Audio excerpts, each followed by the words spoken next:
पत्थर ही बनना चाहते हो तो बेहतर पत्थर बनो, राह का पत्थर नहीं मील का पत्थर बनो।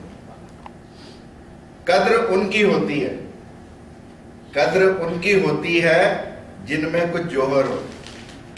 कद्रो कीमत चाहते हो, कद्रो कीमत चाहते हो तो साहिबे जौहर बनो। साहिबे जौहर मीन्स गुणी इंसान बनो।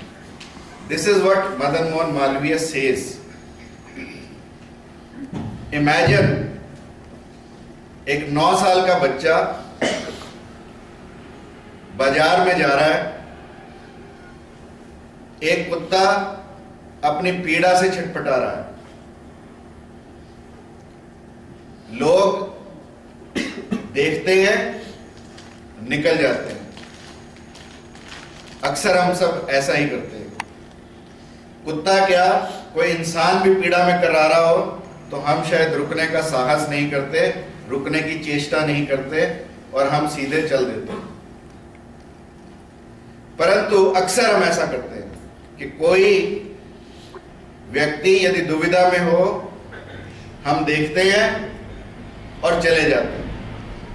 ऐसे ही वो कुत्ता पीड़ा में छटपटा रहा है, लोग देख रहे थे, शायद कोई अपनी संवेदना भी व्यक्त कर रहा हो, पर कोई रुकने के लिए तैयार नहीं था और वो लोग जा रहे थे। इतने में वो 10 साल का बच्चा आता है, उस कुत्ते की पीड़ा को देखता है, भागा हुआ एक डॉक्टर के पास जाता है, डॉक्टर को कुत्ते की पीड़ा व्यक्त करता है, डॉक्टर उसे दवा देता है और दवा भी फ्री देता है।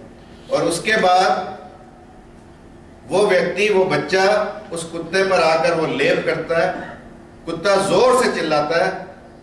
बच्चे को भी एक बार डर लगता है कि शायद काट ना ले, लोग कहते हैं पागल कुत्ता है तो कहां पीछे पड़ा है, परंतु वो बालक उस कुत्ते की व्यथा से पीड़ित है, कुत्ते पर दया कर रहा है, कुत्ते पर लेप कर रहा है और अंत में कुत्ता कराना बंद कर देता है और उस बालक के चेहरे पर एक संतुष्टि का भाव आता है। वह बालक कोई और नहीं, मदन मोहन मालवीय थे, जिन्होंने इंसानों के प्रति नहीं, कुत्तों के प्रति, जानवरों के प्रति भी उतनी ही संवेदना व्यक्त की जितनी की मानवों के प्रति करनी चाहिए। व्यक्ति का एक ही ध्येय। अभ्युदय अखबार में जब उन्होंने शुरू किया अपने लेख लिखने, तो उन्होंने सब शब्दों की व्याख्या की और भा शब्द की व्याख्या करते हुए उन्होंने कहा, भा से भारत, भा से भारतीय भाषा, भा से भागीरथी और भा से भगवत गीता, भा से भक्त, भा से भगवान और भा से भक्ति। यानी भा की व्याख्या उन्होंने इतनी दृढ़ता से की भारत के बारे में कि लोग देखते रह गए। और इसी भा की व्याख्या को उन्होंने मूर्त रूप दिया काशी हिंदू विश्वविद्यालय बनाकर।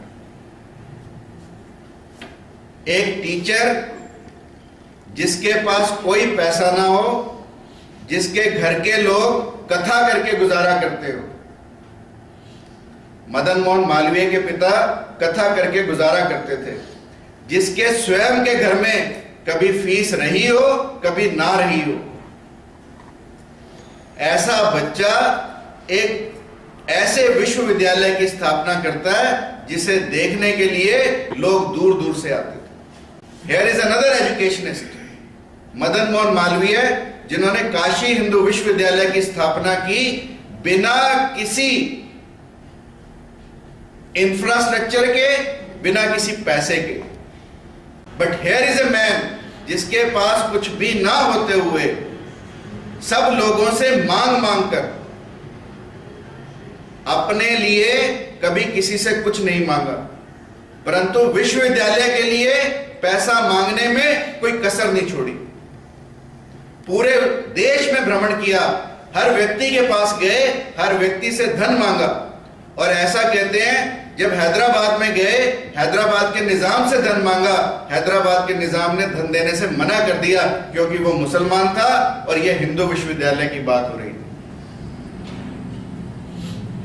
अब जब चलने लगे तो देखा एक शव यात्रा जा रही है, लोग उसके ऊपर पैसे फेंक रहे हैं। उन्हीं पैसों को सड़क पर इकट्ठा करना शुरू कर दिया।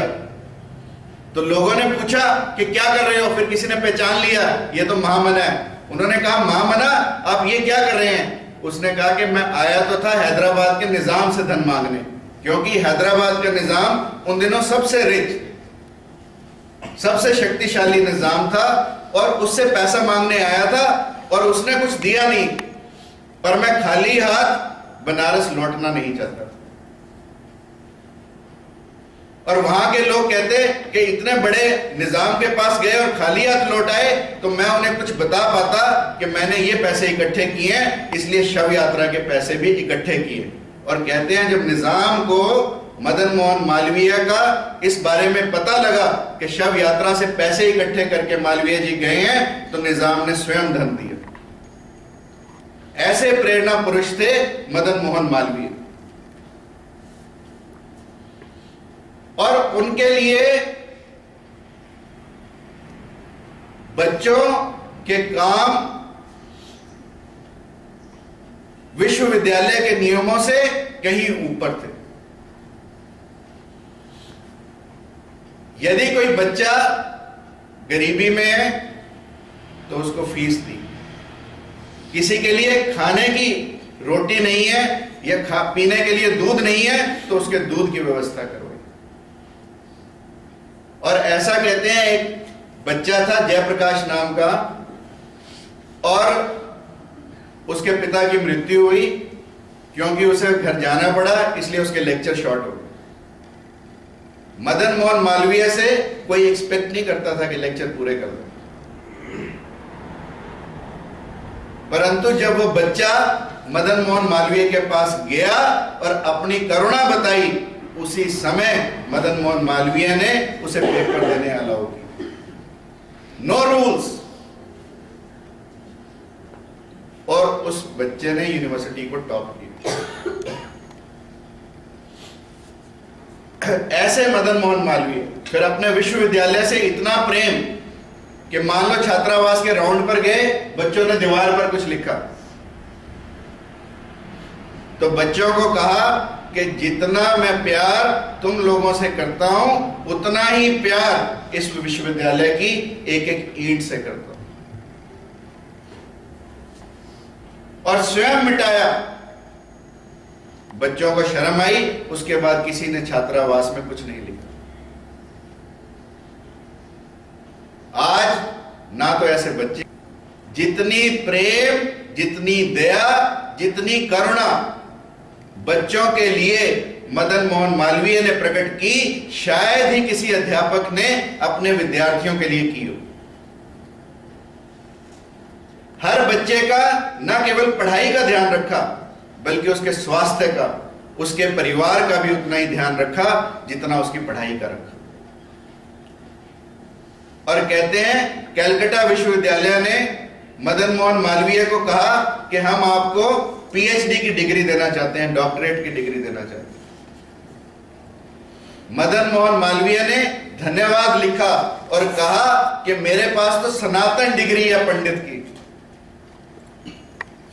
मैं उस सनातन डिग्री को इस कागज की डिग्री के लिए खोना नहीं चाहता।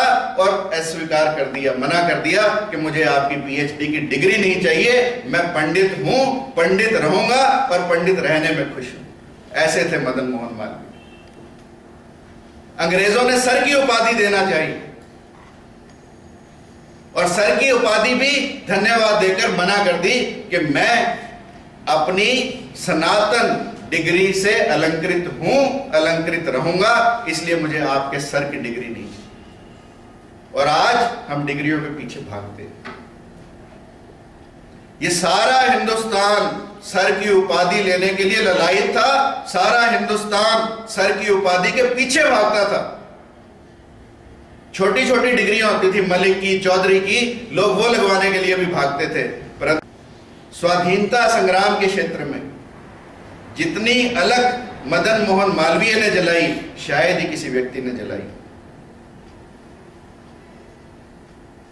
चाहे वो जलियांवाला बाग कांड के बाद हो, जिसमें रॉलेट एक्ट का विरोध कर रहे थे लोग, तब भी उतनी ही जोर से उत्तर प्रदेश में स्वाधीनता संग्राम के आंदोलन को आगे बढ़ाया जितना लोगों ने पंजाब में बढ़ाया।